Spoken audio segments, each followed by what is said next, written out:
တာမီမီတို့ရေမင်္ဂလာပါကွယ်ဒီနေ့ပြောပြမယ့်ပုံမြင်လေးရဲ့နာမည်ကတော့ပြန်သိမ်းမယ်တဲ့မိမိတယောက်တနေ့ကုန်ဆော့နေတယ်ကျင်းမြင့်ပေါ်မှာအယုတ်တွေတစ်သားတုံးတွေစာအုပ်တွေအကုန်လုံးပြန့်ကျဲနေတယ်ကစားလို့လည်းပြီးရောမိမိကကစားစရာတွေကိုပြန်မသိမ်းပဲနဲ့အခန်းတကားကိုပိတ်ပြီးဒီတိုင်းပဲထားခဲ့လိုက်တယ်နောက်တနေ့လည်းမိမိကအခန်းထဲဝင်ပြီးဆော့တယ်ဆော့လို့တော့ဘာမှပြန်မသိမ်းပဲအခန်းတကားကိုပိတ်ပြီးဒီတိုင်းပဲထားခဲ့လိုက်ပြန်တယ်ဒီလိုနဲ့နေ့တိုင်းလုပ်နေတော့တရက်မှာကစားစရာတွေကိုစောင့်ရှောက်တဲ့နတ်သမီးလေးရောက်လာပြီးအခန်းထဲမှာရှောက်ပွားနေတာကိုတွေ့သွားတယ်နတ်သမီးလေးကသူ့ရဲ့မော်နင်နန်လေးကိုဝေ့ရမ်းလိုက်တဲ့အခါမှာကစားစရာလေးတစ်ခုကပျောက်သွားတယ်တဲ့ဒီလိုနဲ့တနေ့ပြီးတနေ့မိမိကကစားစရာတွေကိုမသိမ်းမဲ့ထားခဲ့ရင်နတ်သမီးလေးကရောက်လာပြီးကစားစရာတစ်ခုကိုယူထားလိုက်တယ်နောက်တစ်နေ့မှမသိမ်းမဲ့ထားခဲ့ရင်လည်းနောက်တစ်ခုကိုယူထားလိုက်တယ်ဒီလိုနဲ့တဖြည်းဖြည်းအခန်းထဲမှာကစားစရာတွေကနေလာတယ်ကစားစရာတွေတစ်ခုမှမကြံတော့ဘူးဖြစ်သွားတဲ့အခါမှာမိမိကကစားစရာတွေမရှိတော့လို့ငိုနေတာပေါ့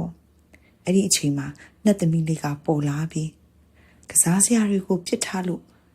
ပြန်သိမ်းလိုက်ပြီးစီကံမရှိတဲ့ကလေးတွေစီမှာကစားစရာတွေကိုမထားဘူးလို့မိမိကိုပြောလိုက်တယ်မိမိကနတ်သမီးလေးရဲ့ပြန်ပေးပါနော်မိမိနောက်ဆိုလို့ရှိရင်ကစားစရာတွေကိုအမြဲတမ်းပြန်သိမ်းပါမယ်နော်လို့တောင်းပန်နေတဲ့နတ်သမီးလေးကလည်းမိမိရဲ့စီကနေပြီးတော့ကစားစရာတွေပြန်သိမ်းမယ်လို့ကတိရတဲ့အခါမှာမော်နင်နန်လေးကိုဝေ့ရန်လိုက်တာကစားစရာတွေအားလုံးကဘုန်းဆိုပြီးပြန်ရောက်လာတယ်တဲ့မိမိကလည်းအဲ့နေရာနေစပြီးကစားစရာတွေကိုနေ့တိုင်းသိမ်းပါပြီမိမိစီကံရှိသွားပြီကဲကလေးတို့ရေပုံမြင်လေးကတော့ဒါပါပဲเนาะအခုမိခွန်းလေးတွေဖြေရအောင်ပါပထမဆုံးမိခွန်းလေးကတော့မိမိကကစားပြီးရင်ကစားစရာတွေကိုဘယ်လိုလုပ်ပြီးထားလဲ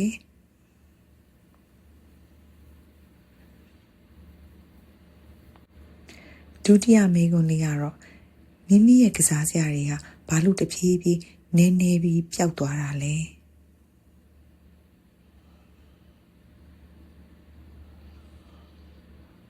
အခုနောက်ဆုံးမိခွန်းလေးကိုဖြေပေးပါနော်ကလေးလေးတို့တွေရောကစားပြီးရင်ကစားစရာတွေကိုဘယ်လိုလုပ်လဲ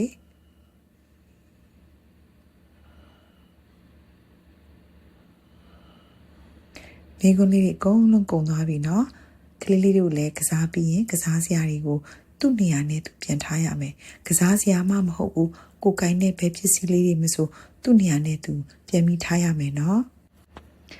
နောက်ထပ်ပုံမြင်အသက်လေးတစ်ပုံနဲ့တီကစောင့်နေပါမယ်တတာ